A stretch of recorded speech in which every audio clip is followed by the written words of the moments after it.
Before you begin your installation, there are a few things that you'll want to check. Clear your base area of anything that might get in the way during assembly.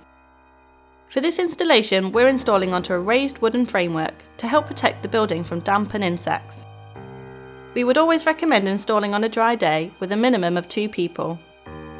For this installation, you will need a screwdriver, a drill, a hammer, a tape measure, a ladder, and a Stanley knife or cutting tool. Start off by removing the transportation blocks from each of the panels. They're nailed in, so give them a hard knock to remove them. Place the floor panel down onto your prepared base and make sure that the bearers are flush with the supports. You should fit the door first so that you can make sure the hinges are level. Place the front gable down flat and place the door panels within the aperture. Line them up flush with the frame and place the hinges at the top, middle and bottom so they line up with the framing nails. Pre-drill through each of the screw holes to prevent the timber from splitting, and then secure each hinge in place using the 30mm screws provided.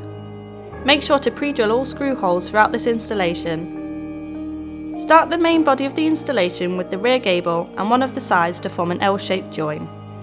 Align the panels at the corner so that the framing pieces are firmly against each other and the bottom framing sits flat on the edge of the floor. Secure the panels at the top, middle and bottom of the framing with screws. You can now bring in the other side panel and repeat this for the corner framing.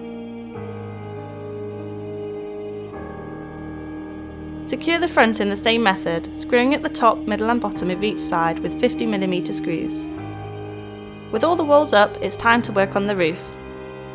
Starting with the ridge bar, line up an L bracket at each end and secure with screws before affixing between the 2 gables. With the ridge bar installed, the next step is to prepare the roof boards. With the roof panels on the ground, slide an eaves frame under one edge and secure with screws. Repeat this for the 2 frames on each panel. Slide the roof panel up onto the gables until you reach the apex and secure into the framing beneath. This will create an overhang for your felt. Repeat this for the other panel.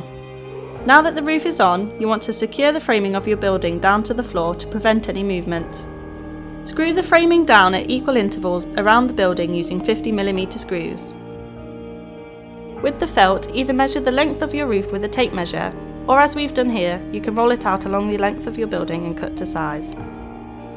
Use a Stanley knife or cutting tool to cut the felt for a nice clean finish. For this building, you will need 2 strips of equal length as well as the capping felt. Roll the felt out along the roof and position it so that you have at least 2-inch overhang on all sides. Tack the felt at the top 2 corners to prevent any movement and secure them all around, making sure that the felt is pulled firmly to prevent wrinkles. Repeat this for the other side of the roof and then roll out your capping felt. This should overlap your 2 pieces and can then be tacked along the length of the roof on either side. With the roof finished, it's time for the trims.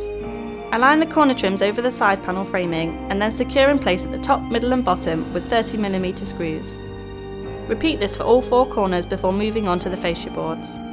Fold the felt down so that it is sandwiched firmly between the fascia and the edge of the roof.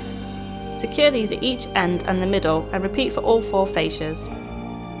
Don't worry if some felt hangs under your fascias, this can simply be cut away using a knife. For the finial, make sure to pre-drill the screw holes to prevent splitting and position over the fascia joint. With the windows, you're going to need to insert the plastic glazing strip onto the lip of the window. Place a piece of styrene in the window frame and cover the edge with the framing piece. Secure this through into the framing behind to sandwich the glazing in. Repeat this for the other window edge before securing both with the centre framing piece. The door blocks need to be placed on the top, middle and bottom of one door. This will become the slave door.